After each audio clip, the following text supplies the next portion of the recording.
Joinakin hyvinä marjavuosina räkättirastasparvet viivyttelevät lähtöä.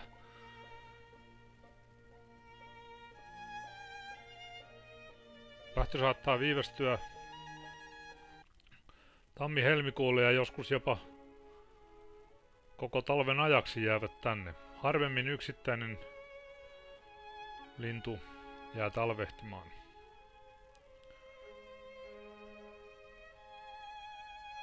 Keväällä rastaat näkyvät näkyvästi juoksentelemassa nurmikoilla ja pyyristelemässä matoja.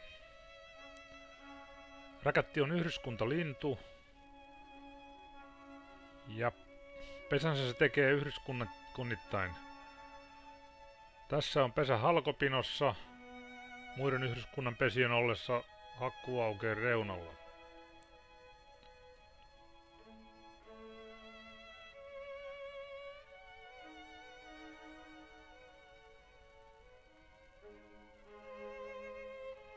Lähes karvattomista poikasista kasvaa pikkuhiljaa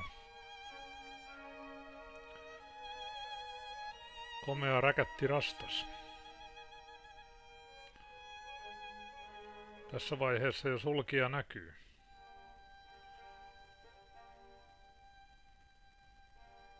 Ruokaa anotaan jatkuvasti, joten kasvukin on kyllä nopeeta. Ja Suomessa kesällähän ei juuri pimeitä tule, että emmot voivat lähes vuorokauden ympäriinsä ruokkia poikasia ja kasvu on sitä myöten nopeeta.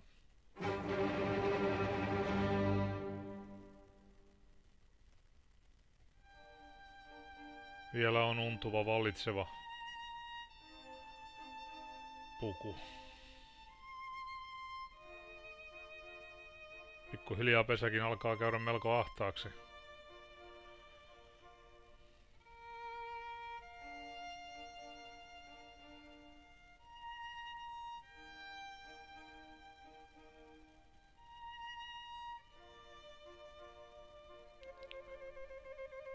Nyt poikasissa voi jo havaita rastasmaisia piirteitä. Sulat muodostuneet ja nokka on vankka.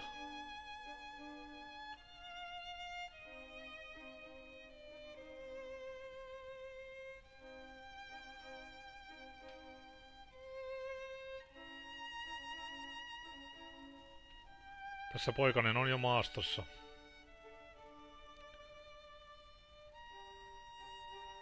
Vielä erottuu muutamia höyhentupsuja, untuvatupsuja päästä. Räkätit aloittavat sen jälkeen sitten toisen pesinnän. Tällöin pääasiallisesti yksittäin.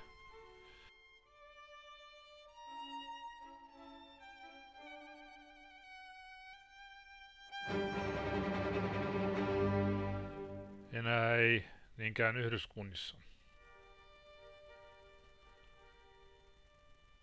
Ja jätehuolto pelaa.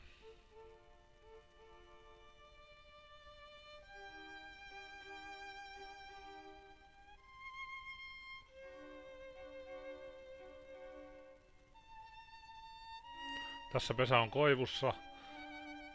Tässä taas toinen pesä männyssä.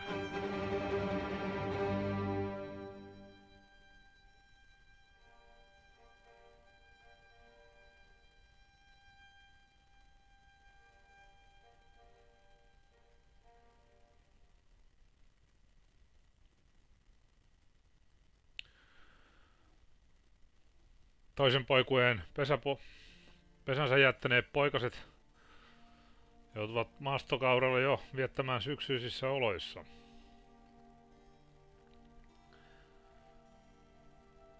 Kiire tulee valmistautua mahdolliselle muuttoreissulle.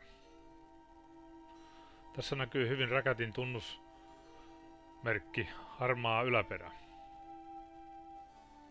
Tämä porukka on päätöksensä tehnyt. Ei ainakaan alkutalvesta vielä muutto tullut mieleen.